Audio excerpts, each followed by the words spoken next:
പരിശുദ്ധ പ്രവാചകർ സല്ലല്ലാഹു അലൈഹി വസല്ലമ തങ്ങൾ പഠിപ്പിച്ചു, മൻ അമ്മ ഫൽ യുഖഫിഫ്, ഏതെങ്കിലും ഒരാൾ ഇമാമ് നിൽക്കുകയാണെങ്കിൽ ഫൽ യുഖഫിഫ്, അവന്റെ നിസ്കാരത്തെ ലഘൂകരിച്ചു കൊള്ളട്ടെ, സോഫ്റ്റാക്കി കൊള്ളട്ടെ, ചെറുതാക്കിക്കൊള്ളട്ടെ. എന്ന് പറഞ്ഞാൽ ദൈർഘ്യമാക്കാതെ നിസ്കാരത്തെ അവൻ ചുരുക്കിക്കൊള്ളട്ടെ എന്നാണ് പരിശുദ്ധ പ്രവാചകർ സല്ലല്ലാഹു അലൈഹി വസല്ലം പഠിപ്പിക്കുന്നത്. എന്നിട്ട് അതിന്റെ കാരണങ്ങൾ തങ്ങൾ പറയുന്നു. കൂട്ടത്തിൽ യാത്രക്കാരായ ആളുകൾ, ബുദ്ധിമുട്ടുള്ളവർ, പ്രയാസമുള്ളവർ, പ്രായമുള്ളവർ, ഇങ്ങനെ പലരും ആ കൂട്ടത്തിൽ ഉണ്ടാവും. അതുകൊണ്ട് തന്നെ നിസ്കാരത്തെ നിങ്ങൾ ദൈർഘിപ്പിക്കരുത്.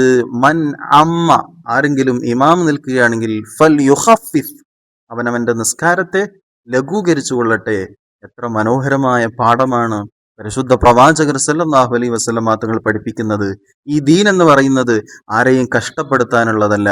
എത്രമേൽ മനോഹരമാണ് ഇസ്ലാമിന്റെ വീക്ഷണങ്ങളും പഠനങ്ങളും.